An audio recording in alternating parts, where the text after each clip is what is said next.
আসসালামু আলাইকুম। বাংলাদেশ বেতার গোপালগঞ্জ। খবর পড়ছি নাহিদা। সারা দেশে নির্বাচনী প্রচারণায় সন্তোষ প্রকাশ করে প্রধান উপদেষ্টা ডক্টর মোহাম্মদ ইউনূস বলেছেন, যেভাবে নির্বাচনী প্রচারণা চলছে তা শান্তিপূর্ণ, সৌহার্দ্যপূর্ণ ও উৎসাহব্যঞ্জক। গতকাল রাষ্ট্রীয় অতিথি ভবন যমুনায় নির্বাচন সংক্রান্ত এক উচ্চ পর্যায়ের বৈঠকে তিনি একথা বলেন।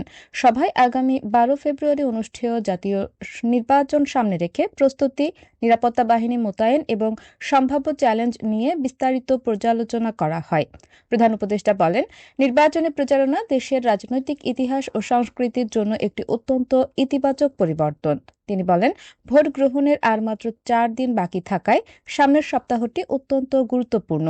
তিনি আশাবাদ ব্যক্ত করেন, ভোট হবে নিরাপদ ও উৎসব মুখর। নারীরা আনন্দের সঙ্গে ভোট দেবেন এবং পরিবারসহ মানুষ ভোট উৎসবে অংশ নেবেন, এমন প্রত্যাশাও ব্যক্ত করেন প্রধান উপদেষ্টা ডক্টর মোহাম্মদ ইউনূস। ত্রয়োদশ জাতীয় সংসদ নির্বাচনকে সামনে রেখে ভোটারদের সচেতন করা এবং নির্বাচনী আচরণবিধি সম্পর্কে অবহিত করার লক্ষ্যে মাদারীপুরে জনসচেতনতামূলক কার্যক্রম শুরু হয়েছে।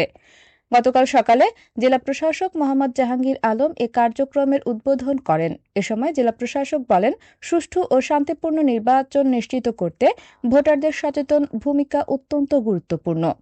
কর্মসূচির অংশ হিসেবে রাজৈর বাসস্ট্যান্ড সহ জেলার বিভিন্ন এলাকায় শিল্পীদের পরিবেশনায় সংগীত ও প্রচার বার্তার মাধ্যমে ভোটাধিকার প্রয়োগ, নির্বাচনী শৃঙ্খলা বজায় রাখা এবং আচরণবিধি মেনে চলার আহ্বান জানানো হয়।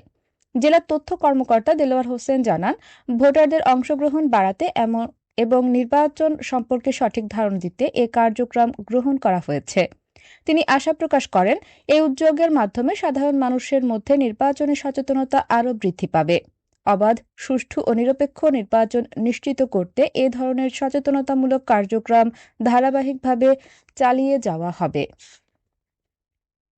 ত্রয়োদশ জাতীয় সংসদ নির্বাচনকে সামনে রেখে ভোটারদের উদ্বুদ্ধ করা এবং নির্বাচনী আচরণবিধি সম্পর্কে অবহিত করার লক্ষ্যে গতকাল মাদারীপুর জেলা তথ্য অফিসের উদ্যোগে সড়ক প্রচার কর্মসূচি পালন করেছে। সড়ক প্রচার কর্মসূচিতে সদর উপজেলার ছিলারচর ও ডাসার উপজেলায় এই সড়ক প্রচার কার্যক্রম পরিচালনা করা হয়।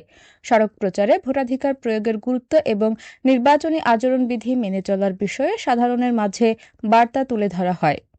জেলা তথ্য অফিস জানায়, সুষ্ঠু ও শান্তিপূর্ণ নির্বাচন নিশ্চিত করতে এ ধরনের সচেতনতামূলক কার্যক্রম ধারাবাহিকভাবে পরিচালনা করা হবে। মাদারীপুর ৩ আসনে বিএনপি মনোনীত সংসদ সদস্য প্রার্থী আনিসুর রহমান তালুকদার খোকন বলেছেন, আসন্ন জাতীয় নির্বাচন দেশের স্বাধীনতা, গণতন্ত্র ও ভোটাধিকার রক্ষার জন্য গুরুত্বপূর্ণ। গতকাল বিকেলে কালকিনি উপজেলার সাহেবরামপুর ইউনিয়নে আয়োজিত এক নির্বাচনী জনসভায় প্রধান অতিথির বক্তব্যে তিনি একথা বলেন।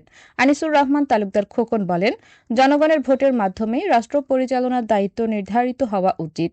ভোটাধিকারকে জনগণের পবিত্র আমানত উল্লেখ করে তিনি বলেন, শান্তিপূর্ণ ও সুষ্ঠু নির্বাচনের মধ্য দিয়ে নাগরিকদের মতামত প্রতিফলিত হতে হবে। ভোটাধিকার পুনঃপ্রতিষ্ঠার আন্দোলনের কথা তুলে ধরে তিনি ভোটারদের কেন্দ্রে গিয়ে ভোট প্রয়োগের আহ্বান জানান। সাহেবরামপুর ইউনিয়ন বিএনপি নেতা মোহাম্মদ মাহবুবুর রহমান মুরাদের সভাপতিত্বে কেন্দ্রীয় ও স্থানীয় পর্যায়ে জনসভায় দলীয় নেতাকর্মী সহ বিপুল সংখ্যক সাধারণ মানুষ উপস্থিত ছিলেন। ফরিদপুরের সদর উপজেলার কানাইপুরে এক সেন্টারের সামনের পুকুর থেকে বিপুল পরিমাণ 4টি প্যাকেটে দেশীয় ও আগ্নেয়াস্ত্র উদ্ধার করেছে যৌথ বাহিনী।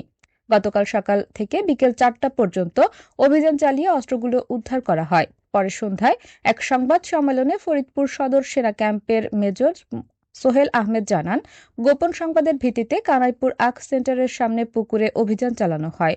প্রথমে মেশিন দিয়ে নির্দিষ্ট পরিমাণ পানি নিষ্কাশন করে জাল টেনে এবং ডুবুরি দিয়ে খুঁজে পানির নিচ থেকে 4টি প্যাকেট উদ্ধার করা হয়। এসব প্যাকেট থেকে 4টি পিস্তল, 6টি ম্যাগাজিন, 16 রাউন্ড পিস্তল অ্যামুনেশন, 2টি শর্টগান, 2 রাউন্ড কার্তুজ ও বিপুল সংখ্যক দেশীয় অস্ত্র উদ্ধার করা হয়। তিনি জানান, আরও অস্ত্র পানির নিচে রয়েছে কিনা তা অনুসন্ধান করা হচ্ছে। উদ্ধার করা অস্ত্রগুলো সচল এবং একটি পিস্তলের গায়ে মেড ইন ইউএসএ লেখা রয়েছে। উদ্ধার হওয়া অস্ত্রগুলো নির্বাচনে ব্যবহার হতে পারত এমন শঙ্কা করা হচ্ছে। সবশেষে আবহাওয়া।